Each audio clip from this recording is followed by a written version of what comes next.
we take the value from A dash to B dash.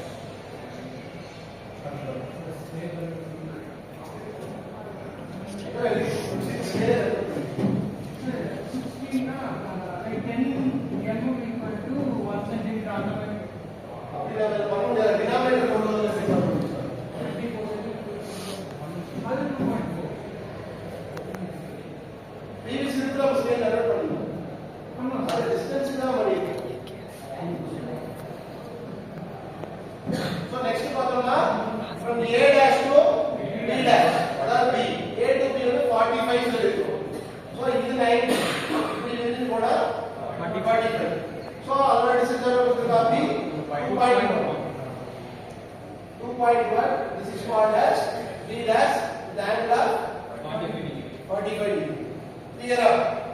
So next is the B to C is 70. Okay, so our value is 2.4. So 70 is the total 105. So this is 90 3 this circle. So after 2.4 C dash with the help of 70 degree. Next D value 1.6. So with the angle 120. So previous 105. So total of 235. So this is called as 2.1. This is called as B dash. So இதெல்லாம் என்ன பண்ணுவோம்? இதுக்கு parallel இங்க வந்து contact ஆகும். அதோட தான் முடிச்சிருப்போம். டைரக்டா இந்த டாஷ் நான் முடிச்சிட்டே இருக்கோம். ஓகேவா? So டைரக்டா டாட்டா லைனை கன்ஸ்ட்ரக்ட் பண்ணி பார்த்தா அப்படினா இந்த ஆட வந்து கிடைக்கும். அப்ப இதோட டோட்டல் டிஸ்டன்ஸ் எவ்வளவு அப்படிங்கறத போட்டோம்னா உங்களுக்கு in terms of mx 0.1 mx is equal to what is the length?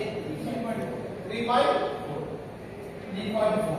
So mx is equal to 3.4 divided by 0.1. So what is the value of mx?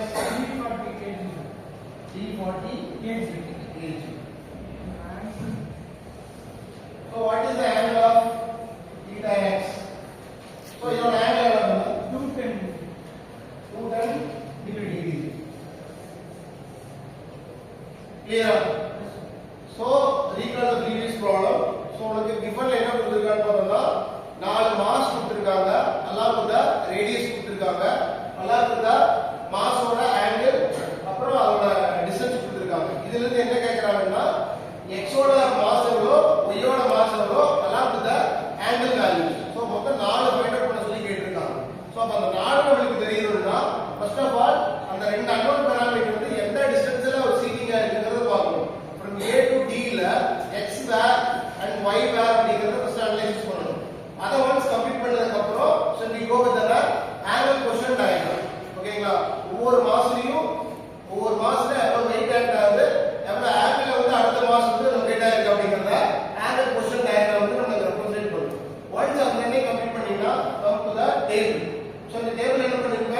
First வந்து பிளேன் போட்டுருக்க, அடுத்து எவ்வளவு மாஸ் ஆட் ஆகுது போட்டுருக்க, parallel radius.